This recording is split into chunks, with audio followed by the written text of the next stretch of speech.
ইতিমধ্যেই ইন্ডিয়ার বিপক্ষে বাংলাদেশের টি-20 দল ঘোষণা করে দিয়েছে বিসিবি। ইন্ডিয়ার বিপক্ষে বাংলাদেশের টি-20 দল ঘোষণা করে দিয়েছে।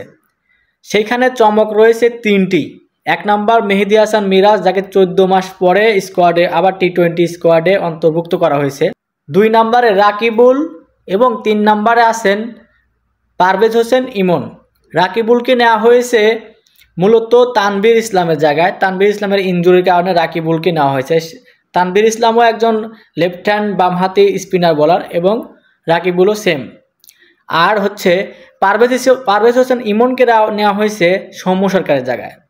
সৌম্য সরকারকে মানে শেষমেশ বাদ দেওয়াই হলো, কারণ এই প্লেয়ারটা তার ভাগ্য জোরে অনেকবার তার হচ্ছে কি জানি ভাগ্যজন না কি হচ্ছে দাঁত কালা জাদু না কোনো একটা কারণে বা হাতুড়ুর কোনো একটা পছন্দের কারণে বারবার একটার পর একটা সিরিজ সে খেলে যাচ্ছিলেন। যদিও তার কোনো পারফরমেন্স সেরকম কিছু নাই, তার কোনো 50-50 কোনো কিছু মানে বলার মতো কোনো কিছুই নাই, তারপরেও তিনি কোনো এক কালা জাদুর কারণে তিনি সিরিজের পর সিরিজ খেলে যাচ্ছিলেন। তো যাই হোক, তাকে শেষমেশ বাদ দেওয়া হয়েছে, তার জায়গায় নিয়ে আসা হয়েছে পারভেজ হোসেন ইমনকে। এছাড়াও এই দলটিতে আছেন নাজমুল হোসেন শান্ত ক্যাপ্টেন, তানজিদ হাসান তামিম, পারভেজ হোসেন ইমন, তাহিদ হৃদয়, মাহমুদুল্লাহ রিয়াদ, লিটন কুমার দাস, জাকির আলী অনেক, মেহেদী হাসান মিরাজ, মাহাদি হাসান, রিশাদ হোসেন, মুস্তাফিজুর রহমান, তাসকিন আহমেদ, শরীফুল ইসলাম, তানজিম হাসান সাকিব এবং শেষমেশ রাকিবুল ইসলাম। তো এটাই হচ্ছে ইন্ডিয়ার বিপক্ষে বাংলাদেশের টি-20 সিরিজের দল। এই দলটি মূলত 3টি টি-20 খেলবে ইন্ডিয়ার বিপক্ষে। আগামী 6 অক্টোবর থেকে ম্যাচ মানে প্রথম টি-20 শুরু হবে। যদিও এই দলে বলার মতো সেরকম কোনো চেঞ্জ নাই, মাত্র 3টাই চেঞ্জ নিয়ে আসা হয়েছে।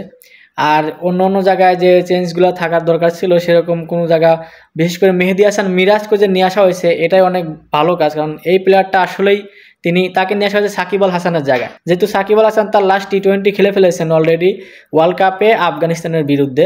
তো যেহেতু আর সে ঘোষণা দিয়ে দিয়েছেন আর টি-20 তাকে দেখা যাবে না, অবসর নিয়েই নিয়েছেন একরকম। তো সেই জায়গায় মেহেদী হাসান মিরাজকে নিয়ে আসা হয়েছে 14 মাস পরে। যদিও সিলেক্টররা তার মানে আগামী বিগত বিশ্বকাপে না থাকার যে কারণটা বলেছেন, সে কারণটা যদিও কোনো ভিত্তিহীন, মানে ওইরকম কোনোই না, মানে বোঝানোর জন্য আর কি বলে দিয়েছেন, পাবলিককে বোঝানোর জন্য, নাহলে ওটা কোনো কারণ ছিল না। তাকে আসলে ষড়যন্ত্রভাবেই বাদ দেওয়া হয়েছিল গত বিশ্বকাপে। যাক, শেষমেশ তাকে টি-20তে নিয়ে আসা হয়েছে ইন্ডিয়ার বিপক্ষে। তো অবশ্যই কমেন্ট করে জানাবেন যে আপনাদের কাছে এই দলটা কেমন লাগলো, আর এই দল কি ইন্ডিয়াকে হারাতে পারবে কিনা।